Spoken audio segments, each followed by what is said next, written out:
चलिए आज बात करते हैं बीमारियों की। आखिर ये हैं क्या, फैलती कैसे हैं और इनसे हमारा शरीर लड़ता कैसे है। हम सब कभी ना कभी बीमार पड़ते हैं, चाहे वो एक मामूली सी सर्दी हो या फिर कोई बड़ी महामारी। पर कभी सोचा है कि बीमारी शब्द का असली मतलब क्या है?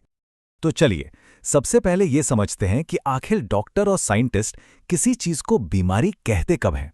इसके कुछ बेसिक रूल्स होते हैं। इसको ऐसे समझिए जैसे हमारा शरीर एक एकदम परफेक्ट मशीन है।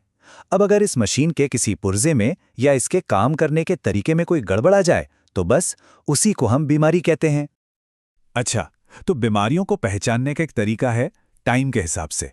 मतलब क्या ये कोई छोटी मोटी दिक्कत है जो कुछ दिन में ठीक हो जाएगी, जैसे सर्दी बुखार, या फिर ये कोई लंबी चलने वाली प्रॉब्लम है जैसे डायबिटीज या टीबी। और फिर आता है सबसे जरूरी सवाल, क्या ये बीमारी एक से दूसरे में फैल सकती है? और इसी बेसिस पर हम बीमारियों को दो हिस्सों में बांटते हैं। एक होती हैं कम्युनिकेबल, मतलब जो फैलती हैं, और दूसरी नॉन कम्युनिकेबल, जो छूने या संपर्क से नहीं फैलती। तो अब जब हमें ये बेसिक डिवीजन समझ आ गया है तो चलिए जरा उन छोटे छोटे अदृश्य हमलावरों की बात करते हैं जो फैलने वाली बीमारियों की असली वजह हैं। हाँ, तो इन अनदेखे दुश्मनों का एक साइंटिफिक नाम है पैथोजेंस, या हिंदी में कहें तो रोगजनक, और ये कई तरह के होते हैं। वैसे तो इनकी पूरी फौज है, जैसे वायरस, बैक्टीरिया, प्रोटोजोआ, फंगस, लेकिन आज हम फोकस करेंगे दो सबसे मशहूर विलेंस पर, वायरस और बैक्टीरिया। वायरस, बैक्टीरिया, नाम तो हम सबने सुने हैं, पर क्या आप इन दोनों के बीच का असली फर्क जानते हैं? अक्सर लोगों को इसमें कंफ्यूजन होता है, तो चलिए आज इसे हमेशा के लिए क्लियर करते हैं। देखने में शायद ये दोनों एक जैसे ही लगें, छोटे छोटे कीटाणु, लेकिन अगर हम माइक्रोस्कोप के नीचे देखें तो इनकी बनावट और इनके काम करने का तरीका, भाई उनमें जमीन आसमान का फर्क है। और ये जानना सिर्फ जनरल नॉलेज के लिए नहीं है, ये फर्क समझना बहुत जरूरी है, क्योंकि इसी से तय होता है कि डॉक्टर इलाज क्या देंगे। तो ये टेबल देखिए, सबसे बड़ा और सबसे शॉकिंग फर्क क्या है। बैक्टीरिया जो हैं वो लिविंग सेल्स हैं, जिंदा हैं, वो खुद ब खुद बढ़ सकते हैं। लेकिन वायरस टेक्निकली जिंदा ही नहीं है। वो अपनी कॉपी बनाने के लिए हमारे शरीर की सेल्स पर कब्जा कर लेते हैं, उन्हें हाईजैक कर लेते हैं। और यही वो वजह है कि एंटीबायोटिक्स सिर्फ बैक्टीरिया पर असर करती हैं, वायरस पर उनका कोई असर नहीं होता। अच्छा, अब जब ये थ्योरी समझ आ गई है तो चलिए कुछ रियल लाइफ एग्जांपल्स देखते हैं, इससे बात और भी क्लियर हो जाएगी। शुरुआत करते हैं पोलियो से, एक खतरनाक वायरल बीमारी। लेकिन ये एक जबरदस्त एग्जाम्पल है इस बात का कि कैसे हम वैक्सीनेशन के जरिए एक वायरस को लगभग हरा सकते हैं। और दूसरी तरफ है प्लेग, जिसे ब्लैक डेथ के नाम से भी जाना जाता है। ये एक बैक्टीरियल इन्फेक्शन है जिसने इतिहास में लाखों लोगों की जान ली थी। सोचिए आज हम कितना लकी हैं कि इसका इलाज एंटीबायोटिक से मुमकिन है।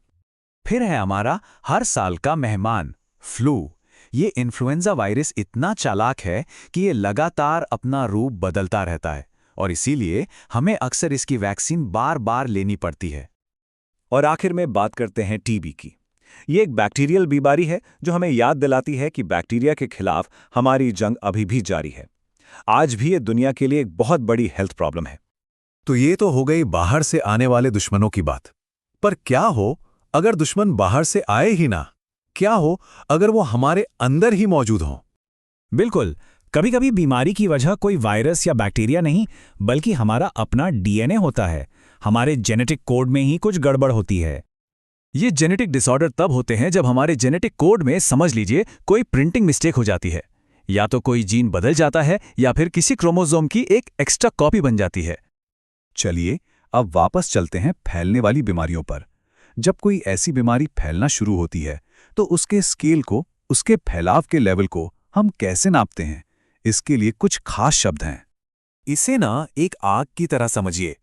एंडेमिक का मतलब है एक छोटी सी चिंगारी जो किसी एक खास इलाके में हमेशा सुलगती रहती है। जब ये चिंगारी भड़ककर एक बड़े एरिया में फैल जाए तो उसे कहते हैं एपिडेमिक। और जब ये आग पूरी दुनिया में फैल जाए, एक कॉन्टिनेंट से दूसरे कॉन्टिनेंट तक, तो वो बन जाती है पैंडेमिक। तो हमने बीमारियों की दुनिया के बेसिक्स को तो समझ लिया, लेकिन ये हमें एक बहुत बड़े सवाल पर लाकर खड़ा कर देता है। जैसे जैसे ये वायरस और बैक्टीरिया खुद को बदल रहे हैं और हमारी दुनिया और ज्यादा कनेक्ट होती जा रही है, बीमारी के खिलाफ इस सदियों पुरानी लड़ाई में हमारा अगला कदम क्या होगा? ये एक ऐसा सवाल है जिसका जवाब हम सबको मिलकर खोजना है।